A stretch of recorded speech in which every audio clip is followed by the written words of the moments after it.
The rescue team. For reference, the team is Prudence, Leona, Agrippa, Bear, Kara, Hrodir, Breaker, Cass, Ignis, and Amos. The goblins send a few scouts ahead to tell Varesh that they are coming. Then begin to lead Steelshod through a series of passages. They try to commit the path to memory with limited success, and within a few hours they find themselves brought into a crude, isolated goblin fortification. Clearly built on the bones of an older structure, perhaps Thalmati, crumbling stone structures adorned with crude wood and brick expansions. The structure is small, definitely not a full settlement, perhaps some sort of outpost, guarded by a few dozen goblins, including, Prudence and Bear can confirm, the goblin shaman, Varesh. Varesh is a hunched little figure, draped in a mantle of hides, ornamented with small bones and totems, leaning heavily on a gnarled staff. He greets them cautiously, and they make their case.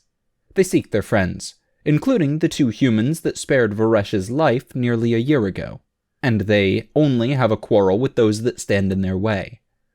This last bit is reaffirmed as Leona, Bear, Breaker, and Cass step forward, towering over the goblins, decked out in iron and steel armor, weapons ready. Varesh agrees that they have no fight with each other, not while the minions of the Old Ones hold the high tunnels, and he has heard, from the mumblings of Rasha, of human men that have found their way into the depths of the caves. He agrees to help them find their friends, in exchange for their help slaughtering any followers of the Old Ones they find. Leona agrees in a heartbeat on everyone's behalf, but nobody seems to mind. They set out from the fortification with Varesh and a dozen goblins. Varesh guides them some distance, more hours of traversing passages wide and narrow, climbing up and down the levels of the cave system. Finally, they come to a broad, swift-flowing underground river, a branch of the same river they left behind many hours before. Varesh leads them around a twisted bend away from the river, then stops. "Human," he says, nodding ahead. "Not safe for people," he explains, referring to his own kind. Steelshod is wary, but they slowly advance down the passage. Up ahead, they hear a shouted challenge as they approach, and a small, jagged stone shatters on the walls near them. A well-aimed warning shot, and the warning shout was spoken in terse, clipped Middish. Leona keeps her shield up, but she bounds forward, telling them to hold their fire. "It's us, you idiot!" They come around the corner to see an odd sight.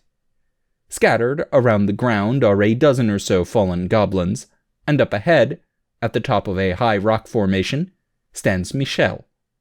He has a stone in his sling, but he drops it, forgotten, when he sees Leona. The greetings are brief, but heartfelt.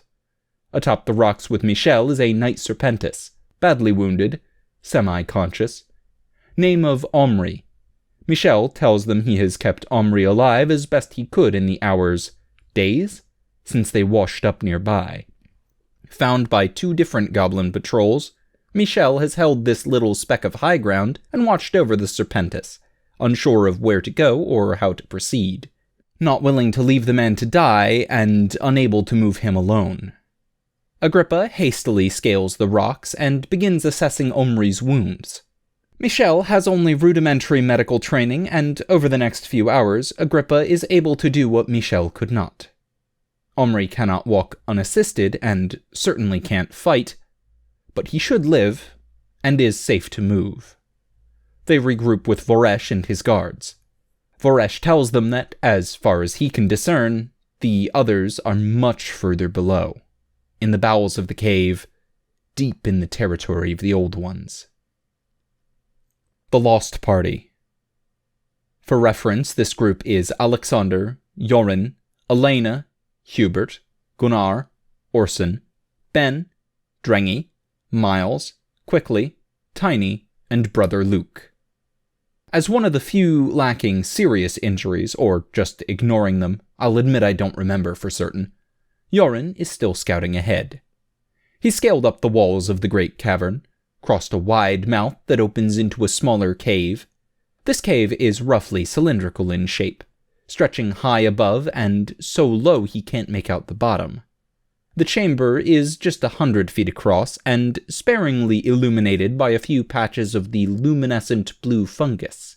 He chips off a stone flecked with the blue glow and drops it down the shaft, revealing a water-slicked stone floor some 80 feet down. Though the walls are steep and jagged, he thinks he can see a way to pick his way down to the bottom. Across the cave, he sees another opening. A tunnel of sorts. But that one looks much harder to get to. He reckons he could, maybe, make the climb, but there's no way the wounded could. As he scouts his way around the steep inclines, he senses a shadow sweeping over him. The next thing he knows, he feels an impact, and claws digging into his back and shoulders. As it tries to yank him up, he lets go, pushing off. His weight proves to be too much. The claws dislodge and he drops down to a lower ledge. It's a precarious move, almost a leap of faith, but he lands it and hears the impact as something scrapes past the stone wall where he hung just seconds before. In the dim blue light, he sees a winged shape swooping away. It looks almost bat-like, but it's far, far too large. He quickly climbs up, trying to retreat back to the rest of his comrades. Meanwhile, Orson, Elena, and Hubert have done their best for the company. Orson's mangled hand is tightly bound up. They've fashioned crude splints for Ben, Miles, and Quickly, all of which have wounded legs to varying degrees, and bandaged and splinted the other injured as well as they can. The mood is somber, bordering on despairing. But Alexander reassures them that one way or another they will find their way out. This actually works all right on most of Steelshod, but Brother Luke seems ill at ease, unconvinced of their likelihood of survival. Yoren returns, confers with Alexander. Despite the obvious dangers of going deeper, they agree they must take the lower path given their various injured. And they set out. The island they've been resting on is almost a peninsula, with shallow water and wet rocks connecting them to one side of the vast cavern. They make their way to the edge. They must go up in order to go down, climb up to the mouth that connects them to the deep shaft he found. So they begin an ascent. Yoren climbs the distance 5 times over, scaling and descending to help the wounded make the difficult sections. He uses the rope they've managed to salvage, tying people off, hauling them up, and uses a sack of pitons that made it all this way with him to secure the hardest points. As they cross over into the deep cavern, Tiny points out something moving in the shadows above. Yoren clips himself to a piton, flips around to face outward, and unslings his deflex bow. He spots the same shape, clearly flying overhead, knocks an arrow, and takes a shot, unsteady in his awkward position. A miss by a wide margin. The arrow clatters against the wall below, but the creature wheels away, flying higher, pulling out of sight and reach of any bow. This is interesting. Alexander immediately suspects that the creature, whatever it is at least passingly intelligent. Enough to recognize the arrow as a weapon, anyway. They descend as quickly as they can, and on the cave floor they find water dripping down the walls. The stone floor is wet and slopes downward, but they have no choice but to follow. A low ceiling gives a claustrophobic feel, but also some security. Protection from the flying creature, anyway. The ground is slippery with water, so they tread carefully as they enter this new corridor. They follow it for some time, wading past the section where it levels out into a 3-foot-deep puddle, up a dry slope, down again into another wet passageway. Finally, they come to a dead end. The passage slopes down into a puddle, about 4 feet across, and a blank wall.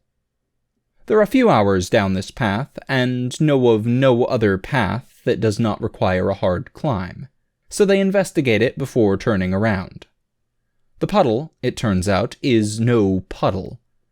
It appears the path ends in a steep drop, resulting in water at least 6 feet deep.